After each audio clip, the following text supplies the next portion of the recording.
Addiction is a coping mechanism that we develop as a result of something traumatic. So this is exactly what we will be talking about. I'm going to give you a bit of understanding about addiction.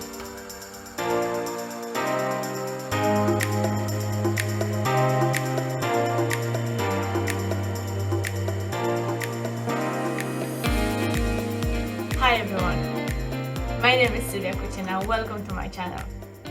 So the topic for today is addiction. Every addiction is result of trauma, but not every trauma leads to addiction. So just to have that in mind, that behind every addiction there's something traumatic. Okay, and I started to see working with my patients when they bring loads of trauma into the room, and I started to see that they have the tendency to wait for people to tell them what to do, and that is with therapy as well. They tend, someone who is addicted, they almost waiting for the therapist to tell them what to do, and that you shouldn't be drinking, you shouldn't be doing this. This is all part of that trauma. I don't believe the therapist should be actually telling the patient what to do. There's loads of shame, there's loads of guilt, there's loads of trauma. That should be the priority for the therapist to work on first. If your therapist is telling you what to do, or you should be, stop drinking, sure, you know that already. People who are addicted know that they probably don't even like the drink. They do it to numb themselves. They do it as a coping mechanism of what happened to them. This is really, this is really important for, to work and to understand addiction. You need to understand that those people who are addicted, they never gave up. They do and use addiction as part of their coping mechanism not to give up. They want to do something about it. They know they can't feel the pain anymore, so they decided to do something. Fair enough, it is in a destructive way, but they still do something about it. People who are addicted, they are in a hamster wheel.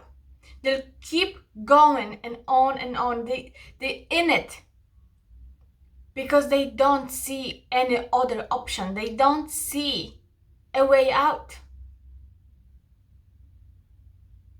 So it's like the vicious circle they're in, and they keep running away from something, but they don't see that they're actually in it. They run away from something that they're actually in. And it won't work until they see that they have different options. They won't see that they are bigger than the will. If they need to get out before they can actually see it, they actually need to see another options. Okay, I have the will now, and I keep, doing the same thing over and over again. But then on the other hand, I have this and that as another option. So that gives me a choice. So now I can be in it, or I can be in and out of it, as understanding that I have a choice. Remember, when trauma happened to you, to any of us, we didn't have that choice. We didn't choose trauma to happen to us. Trauma happened to us. We didn't have options. So when someone is addicted as a result of trauma, They're in the hamster wheel, and because it's the same pattern, they believe they don't have an option to get out of it. So they do what they believe they can do. They try to help themselves in a destructive way. Do they know that they should stop drinking? Of course. Do they know it's destructive? Of course. Those people are not stupid. They well attuned what was happening. They well know. They don't need another person to tell them, you can't be drinking now, you have to stop gambling. When you do that, or when you hear that only amplifies the feeling of guilt, feeling of shame, feeling of I'm not good enough, feeling of what am I worth?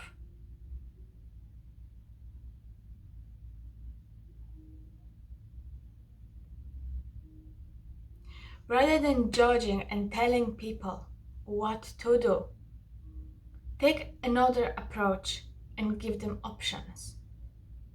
Let them choose for themselves. Let them see that hamster wheel, that's not all what they have. Let them see that they have different options. And then build the strength in them to help them see that they're bigger and stronger than the trauma, than the addiction, and that they have a choice.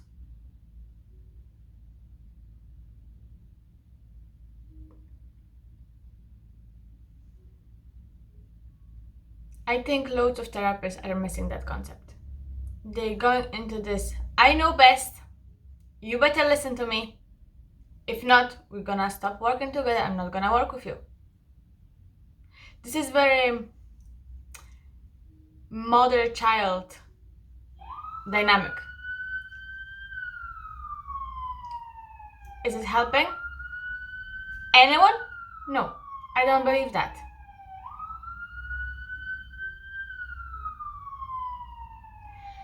And therapy isn't about telling people what they do wrong.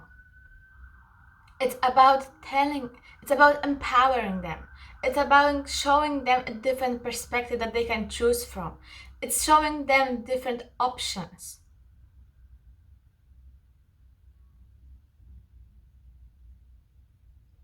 And then the person can decide for themselves whether they want to change or not. Therapy is about change. Therapy isn't about, this is the rules, you better follow them. This is not school. This is not how it's meant to be. Because if this is the rules and you better be this, so if you want me to accept you, you better apply to those. That is already limiting.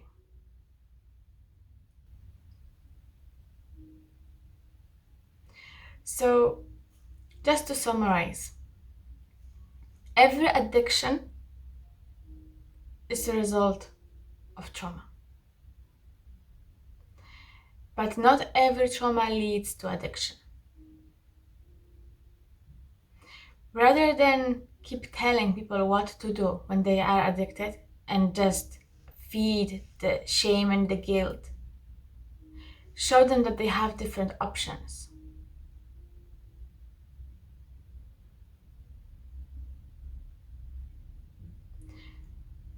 You got to understand you have different options. Because addiction is just one of the coping mechanisms that you took, that you believed was going to help you. This is avoidance. This is running away. This is feeling too much and you just want it to stop.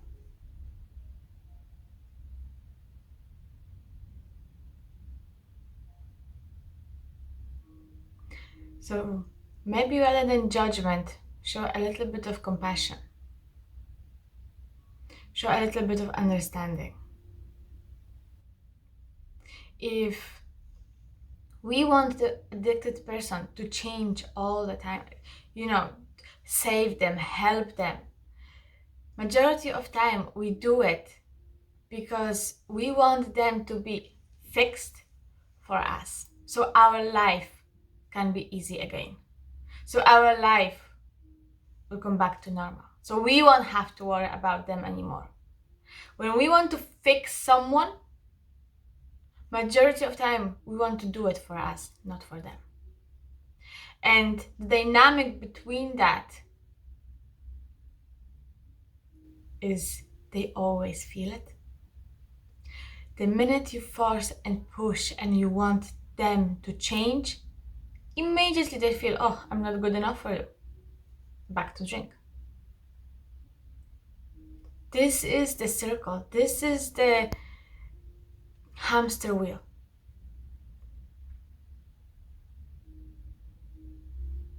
Start practicing acceptance, forgiveness, compassion. Those three elements will help you. Whether you're, a person who is witnessing the addiction, or if you are addicted. That will be the first steps. Rather than blaming and shaming, change that to understanding, accepting, trying to see a bigger picture. Because nothing is black and white. There's always something behind the scenes. There's always something we don't see. But you have to open your heart to see that. Not the mind, the heart. Okay. Thank you so much for being here today.